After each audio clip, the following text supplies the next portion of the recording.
एक दिन राजा विक्रमादित्य के दरबार में एक अजीब सा व्यक्ति आया।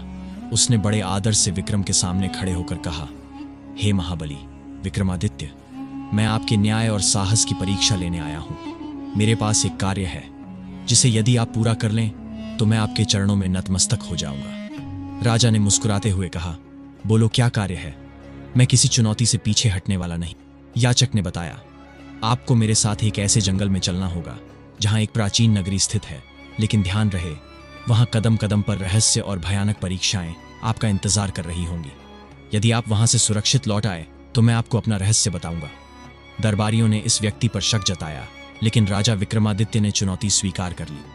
रात्रि के समय राजा विक्रमादित्य अपनी तलवार और विशेष मंत्रों के साथ याचक के बताए हुए जंगल की ओर बढ़े। जंगल इतना घना था कि रात की काली छाया वहां घनीभूत हो गई थी।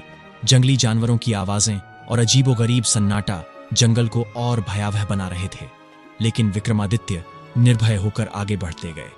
कुछ ही समय बाद उन्हें एक विशाल द्वार दिखा। वह द्वार सोने का था, लेकिन उस पर सांपों और राक्षसों की आकृतियां बनी हुई थीं।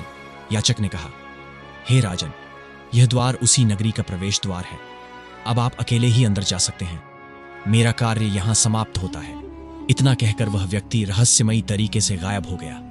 विक्रमादित्य ने अपने साहस के साथ द्वार खोला और अंदर प्रवेश कर गए। वहां उन्हें एक सुनसान नगरी दिखाई दी जो बिल्कुल निर्जन थी, लेकिन हवा में रहस्यमयी सुगंध तैर रही थी।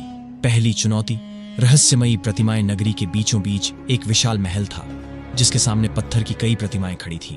अचानक एक भारी आवाज आई, हे विक्रमादित्य, यदि तुम इस नगरी से बाहर जाना चाहते हो तो इन प्रतिमाओं में से असली व्यक्ति को पहचानो। राजा ने इन पत्थरों की प्रतिमाओं को गौर से देखा। हर प्रतिमा एक जैसी थी, लेकिन राजा विक्रमादित्य की तेज दृष्टि से कुछ नहीं छुपा।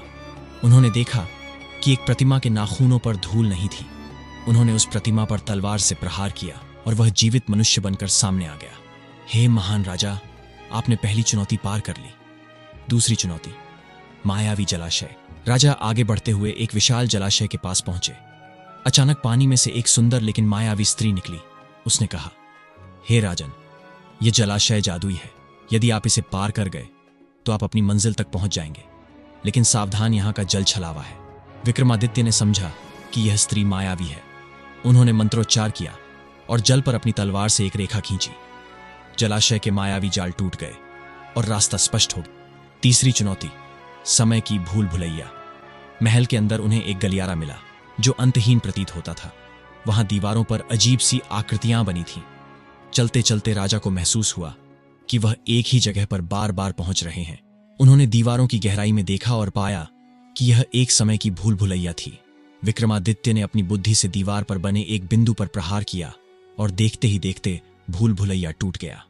अंतिम रहस्य, अनजान नगरी का सच। महल के अंदर सबसे गहरे कमरे में उन्हें एक सिंहासन पर बैठा व्यक्ति मिला। उसका चेहरा रहस्यमयी और भयावह था। उसने कहा, विक्रमादित्य, मैं समय का स्वामी हूं। यह नगरी तुम्हारी बुद्धि, साहस और आत्मशक्ति की परीक्षा थी। मैं देखना चाहता था कि क्या तुम सच्चे नायक हो। तुमने यह सभी चुनौतियां पार कर ली हैं। अब मैं तुम्हें यह वरदान देता हूं कि तुम्हारी कीर्ति युगों युगों तक अमर रहेगी। राजा विक्रमादित्य ने उस व्यक्ति को प्रणाम किया और सत्य को स्वीकार करते हुए नगरी से बाहर लौट आए।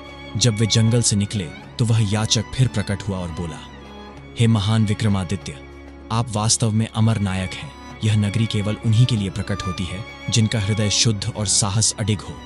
इतना कहकर याचक अदृश्य हो गया।